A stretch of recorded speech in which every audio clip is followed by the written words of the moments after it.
우리 정치의 한 달 앞을 내다봅니다. 월간 유인태 전 국회 사무총장 어서 오십시오. 네, 안녕하세요. 민주당에 요즘 연이어서 어떤 좀 도덕성과 관련된 이슈, 돈과 관련된 이슈가 터지면서 민주당 원로로서 마음이 안 좋으실 것 같아요. 안 좋죠. 방송 나오시면서도 마음 발걸음이 좀 오늘 그래서 안 나갈 수 없냐고 그냥 물어봤어요. 잠깐. 아 그러셨어요? 오늘 좀 빠지면 안 돼. 별로 할 얘기도 없고. 마음은 불편하고 네, 네. 좋은 말이 나올 것 같진 않고 네. 이러니까 아유 참 솔직하십니다. 네. 안 그래도 당장 이제 민주당이 결단을 내려야 하는 게 그 윤관석 이성만 의원 구속영장은 이미 청구가 됐고요. 회기 중인 국회의원 현역 의원에 대해서는 체포 동의안이 통과돼야 영장 실질 심사를 할 수 있으니까 체포 동의안이 곧 국회로 넘어옵니다. 어떻게 처리해야 된다고 생각하세요? 나는 근데 내용을 잘 모르겠어요. 이제 한 사람은 가서 조사를 받았잖아요. 둘 다 조사 받았습니다. 아, 윤관석도 갔던가요? 예, 받았습니다. 근데 둘 다 지금 혐의를 뭐 부인하는 예. 것처럼 나오던데 예. 녹취가 있는데도 어떻게 그 부인을 하는지는 모르겠는데 가령 그 증거 인멸의 우려가 없다 그러면 도주 우려는 없는 거니까 뭐 현역 의원이고 자기들 무죄를 주장하고 예. 있고 하니까 전당대회 때 그렇게 자기가 부정한 돈을 받은 것도 아니고 그 전당대회 때 어느 정도의 관행이 있었다고 그랬잖아요. 다들 그런 걸 한 건데. 계속 지금 관행 이야기를 저기 국민의힘 가서도 하셨더라고요. 선수들끼리 다 알아요. 물론 돈 없는 사람은 못 쓰죠. 몇 사람 저한테 항의를 해오대. 네. 아 형님 전 안 썼는데 왜 저까지 다 관행이라고. 그래서 야 너야 인마 거지니까 못 썼지 있는 놈은 다 쓰는 건데. 그 정도로 좋지 않은 거지만 관행인 건 사실이다. 그 글쎄, 말씀을 그러니까 계속 하시더라고요. 네. 선거라는 건 원래 그 돈의 유혹이 그렇게 따르는 건데 수반이 된다고요. 네. 그런데 어쨌든 그래서 저게 가령 그렇게 꼭 구속해야 될 사안인가. 이제 그 형량으로 봐서도 예. 예? 뭐 어떻게 나올지는 모르겠습니다만 하여튼 뭐 그 자유투표에 맡길 터인데 의원들 사이에는 좀 동정론도 있을 거예요. 동정론도 있을 거예요. 아니, 그러니까 둘이 뭔 죄냐. 그렇게. 그런 얘기가 나올 것이다. 예, 왜냐하면은 잘못됐지만 관행인 걸 선수들은 아니까. 그래서 잘못됐고 없어져야 될 관행이지만 예. 그렇다고 뭐 돈을 지가 되려고 한 것도 아니고 예. 밑에서 심부름한 거 비슷한 거 아니에요. 근데 캠프에서. 잠깐만요, 예. 총장님. 예. 그러니까 선수들끼리는 저게 오랜 관행이고 그런 일이었구나라고 알지 모르지만 예. 국민들 보기엔 어쨌든 이번에 걸렸잖아요. 그래서 걸렸어요. 국민들은 크게 분노하고 있고 아니 반장 선거 저 농협 조합장 선거에서도 돈은 안 되는 건데 이게 무슨 일이야 이런 상황이라면 체포동의 많이 왔을 때 선수들끼리는 아유 관행처럼 했었는데 저 걸렸네 라고 생각할지언정 이것을 국민 민심을 생각한다면 부결? 이거 쉽지 않을 것 같은데요. 녹취록까지 나온 상황에서. 글쎄 말이에요. 아니 그러니까 예. 근데 나는 검찰도 또 그래요. 증거 다 있고 원래 불구속 재판을 하게 돼 있잖아요. 원칙은 뭐 증거인멸의 혐의가 강하거나 도주의 우려가 있으면 구속이죠. 아주 중범죄자면 몰라도 예. 근데 우리 검찰도 그냥 하여튼 무조건 구속 재판을 하려고 하는 그것도 그 관행도 좀 잘못된 관행이라고 봐요. 검찰에 영장을 발부한 이게 꼭 그렇게 구속해서 할 사안인가에 대해서는 첫째 전 조금 의문이 있고 그렇게 보시는군요. 그리고 또 의원들이 아마 굉장히 저거 부결시키면은 좀 상당히 비난이 올 것 같은 거와 네. 또 동정론 사이에서 좀 고민들을 하겠죠.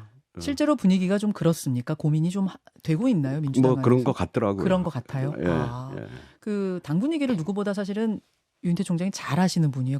거의 항상 말씀하시는 게 맞았던 기억이 제가 나는데 지금 고민이 깊은 것으로 당 분위기를 알고 있다. 의외네요. 저는 이번에는 가결 쪽 분위기, 왜냐하면 녹취록까지 있고 민심을 아니까 가결 쪽 분위기겠구나 했는데 꼭 그렇진 않다. 알겠습니다. 민주당이 골치 아픈 또 다른 이유는 김남국 의원의 코인 논란 때문인데 김남국 의원이 지금 일주일째 잠적 중입니다. 예. 보좌관도 근황 모른다고 기자한테 답변했더라고요. 예. 현역 국회의원이 어디론가 잠적을 해버렸다. 근데 이분 프리랜서 아니잖아요. 국회의원이잖아요. 예. 일반 기업에서는 이러면 큰일 나거든요.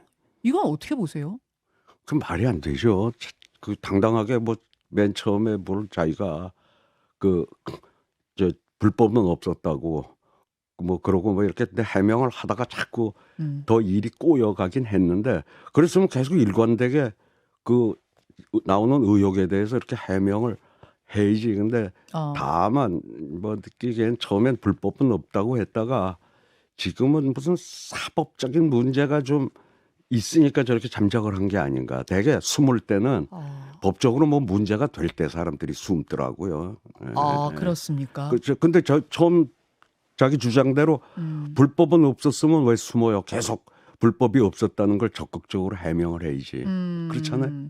그리고 국회의원이 아닌 뭐 전직이면 모르겠습니다만 지금 현역 그러네. 국회의원이 예. 말하자면 국민에게 고용된 국민의 멋습니다. 이렇게 스스로 말씀을 하는 분들이 국회의원인데 이렇게 일주일 동안 어디로 갔는지 모르게 있는 것도 국민에 대한 도리는 아니다 그런 생각이 들어요. 당연한 얘기죠. 예. 자, 지금 국회 의정 활동 시간에 코인한 부분, 법적인 부분은 차치하고 그건 수사 중이니까 의정 활동 시간에 코인 거래한 걸로 이미 윤리위에는 제소가 된 상태입니다. 징계 수위에 대한 여론조사가 하나 발표된 게 있어서 좀 보려고 합니다. 네. 자, 뉴시스가 의뢰해서 21일, 22일 양일간 1,006명 대상으로 조사를 했는데요.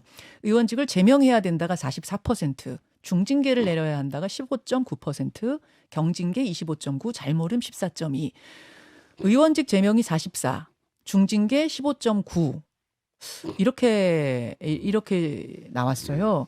근데 특이한 부분은 뭐냐면 민주당의 텃밭이라고 하는 이제 호남 지역에서는 의원직 제명이 46%, 전국 평균보다도 높게 나왔습니다. 이것은 민심이 상당히 이 사안을 무겁게 보고 있는 것이 아닌가 그런 느낌이 드네요. 그렇죠. 저기 특히 뭐 젊은 세대들은 뭐 저거 코인인가 우린 뭐 어떻게 생겼는지도 모르지만은 뭐 진짜 동전인가 막 이러면 그거 아니에요. 많이들 뭐 그렇게 저걸로 피해도 보고 손해를 많이 봤다고 그러는데 맞아요. 예. 여기서 어쨌든 그 이득을 취했다는 거에 좀 좌절하고 그것도 더군다나 뭐 뭐 질의하다 말고도 끝나면 가서 또 하고 그 중요한 날 청문회 날 뭐 이랬다는 거니까. 청문회 날 또 이태원 참사 보고받는 날 뭐 중간에 거래한 얘기가 나왔죠. 저는 그 본인이 이렇게 된 마당에 우선 먼저 저기 의원직을 좀 사퇴하면 본인이 뭐 다른 징계 전에 탈당 정도가 아니라 의원직 자진 사퇴? 아니 어차피 이제 저기 다음 총선엔 출마 못할 거 아니에요. 이래 놓고 출마할 수 있겠냐고요. 아니 뭐 이분 그러니까 김남국 의원 살리기 프로젝트를 하는 분도 있어요. 아니 뭐 그분들은 뭐 굉장히 뛰어난 분인 모양인데 요새는 노무현도 내 공천장으로 한 명도 당선시킬 수 없는 최초의 대통령이라고 그랬었는데 대통령 때 뭐 어떻게 자기가 대통령 국회의원을 만드는 능력을 옛날 뭐 삼김이 뭐 부활해 오지 않았으면은 뭐 지공천장 가지고 어디서 당선을 시키겠다는 건지 잘 모르겠는데 예. 근데 어쨌든 다 못할 거면 깔끔하게 국민들 보기에 그래도 참 이제 좀 그런 걸 주는 그런 액션을 취하면은 혹시 아직 젊으니까 또 기회가 올 수도 있을 터인데 예? 뭐 자꾸 불법은 없다 숨고 뭐 이래 놓으면 이제 완전히 이제 저는 이렇게 버려지는 거 아니냐 오히려 보여.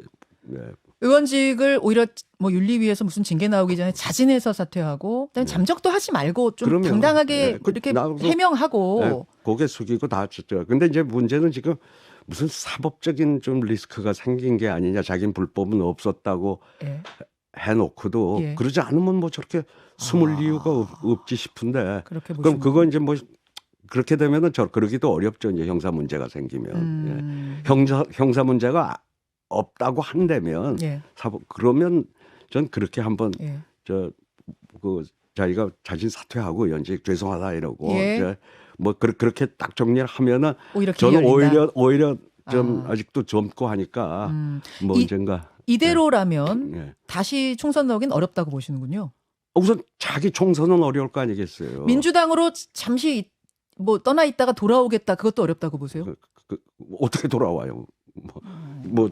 그 후에 처음에 뭐 자기가 그 말 한 이후에 그 저기 인사청문회 자리도 끝나면은 한 거 뭐 여러 기록들이 그렇게 나왔는데 그 국민들이 얼마나 분노하는데 그 다음 총선에 나올 수 하여튼 22대 총선은 못 나올 거 아니겠어요. 민주당이 받아줄 수가 없을 거다. 못 받죠.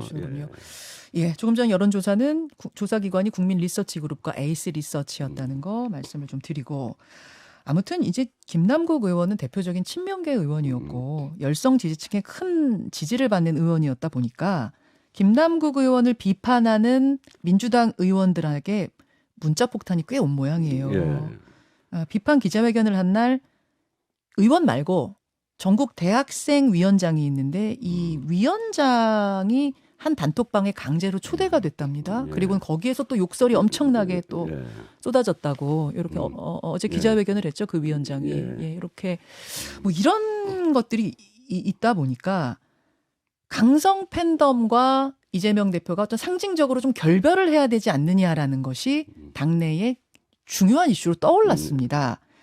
그제 뉴스쇼에 출연한 김종민 의원과 어제 출연한 양이원영 의원의 서로 다른 입장 한번 듣고 오시죠.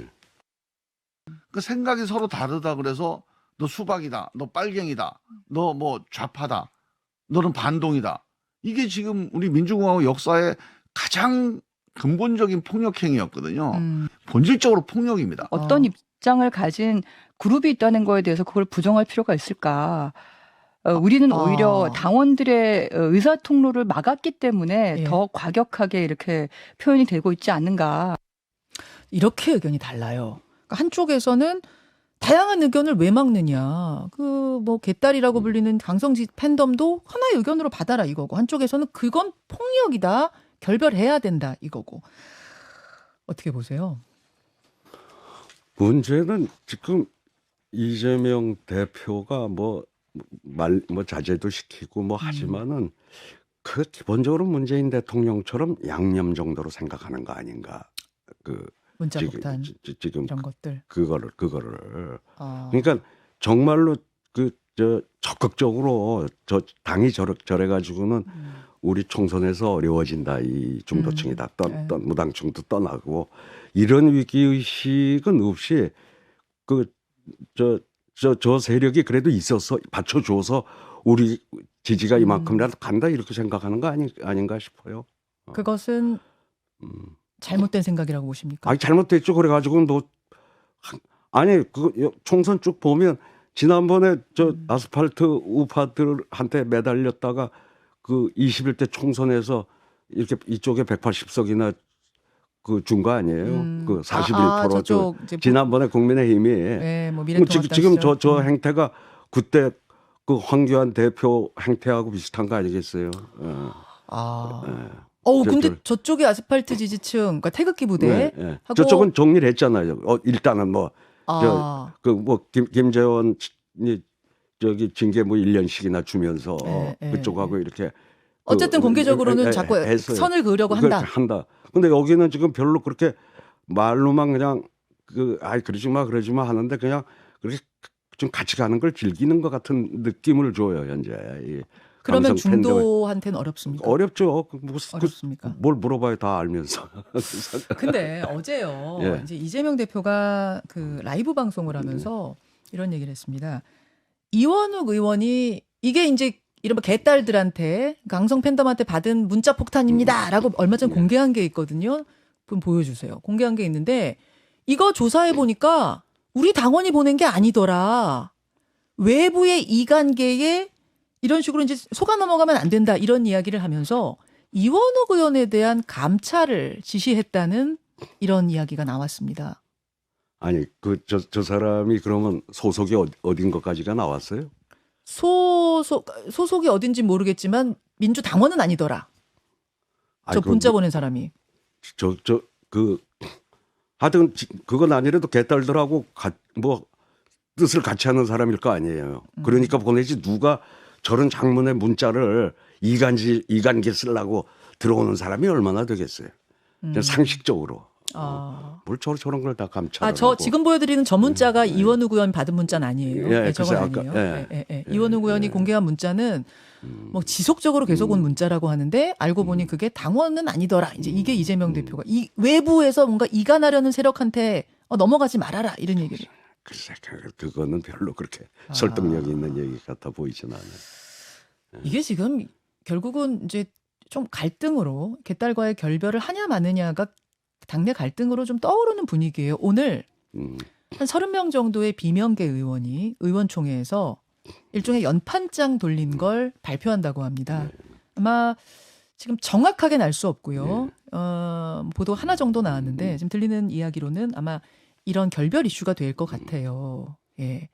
이러면은 이걸로 결국은 당내 갈등이 또 불거지는 것은 아닌가. 어떻게 흐름을 보십니까?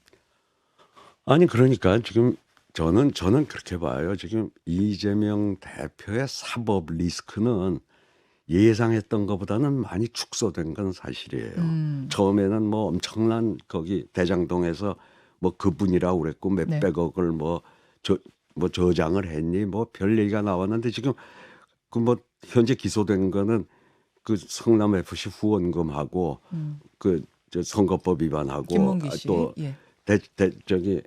그러니까 원래 예상했던 여러 가지 사법 리스크는 지금 상당히 이렇게 축소되어 있는 거예요. 거 있는데 이제 그러니까 난 좀 근데 오히려 지금 요새 이제 더 나오는 건 뭐 조홍천 의원이 그런 표현을 썼지만 사법 리스크보다 이제 리더십 리스크란 말을 예. 썼잖아요. 예.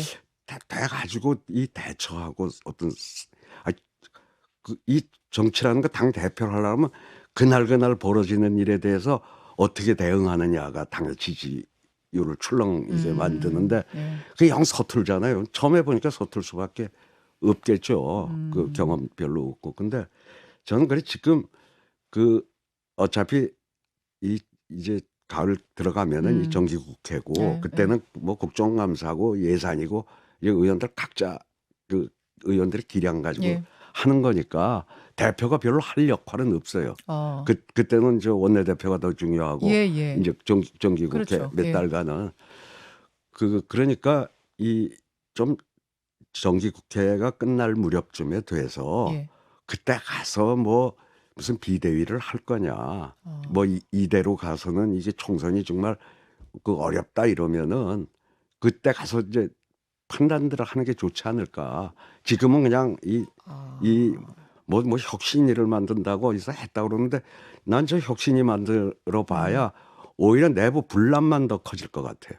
혁신 기구를 새로 만들어서 이걸 뭐 외부인이 위원장으로 오느냐 마느냐 전권을 주느냐 마느냐 이런 얘기가 있거든요. 예, 그거 자체가 논란이 지금 이재명 대표가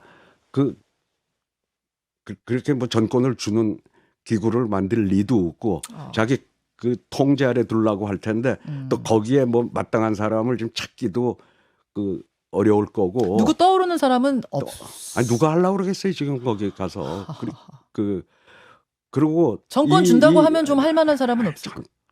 전권 줄 리도 줄 리가 없고, 없어요. 또 이거를 지금 괜히 이걸 땡겨봐야 무슨 대의원제를 예. 그 없애니 많이 그러면 자칫하면은 후보 시절에부터 그 얘기를 했거든요. 이재명 대표가 민주당의 이재명이 아니라 이재명의 민주당 만들겠다. 지금 혁신이 만들겠다는 게 이재명의 민주당을 완성시키겠다 뭐 이렇게 들릴 수도 있어요. 예? 그러면서 더 싸움이 갈등이 심해질 수 있다. 갈등이 더 심해질 수가 있어요. 그러니까 그냥 아니 전 뭐 방송에서도 몇 번 얘기했지만 뭔가 소위 스모킹건이 딱 나왔으면 대장동에서 뭐 근데 현재까지는 그런 마당에 그러면 이제 이재명 대표한테 조금 그리고 어쨌든 뭐 전당대회에서 이렇게 선출된 그 대표니까 정기국회 때까지는 좀 기회를 주고 그때 판단하는 게 좋지 않겠냐. 혁신기구보다 그때 이제 혁신기구 지금 할 사람도 없겠지만 그것도 혁신기구 만들면서 분란만 난다. 커질 수가 혹시 있다고 유인태 봐요. 총장님한테 제안이 온다면? 아이고 제가 미쳤어요. 아 너무 단호하게 그러시면은 이게 지금 새로 혹시 누가 오시려고 하다가도 지금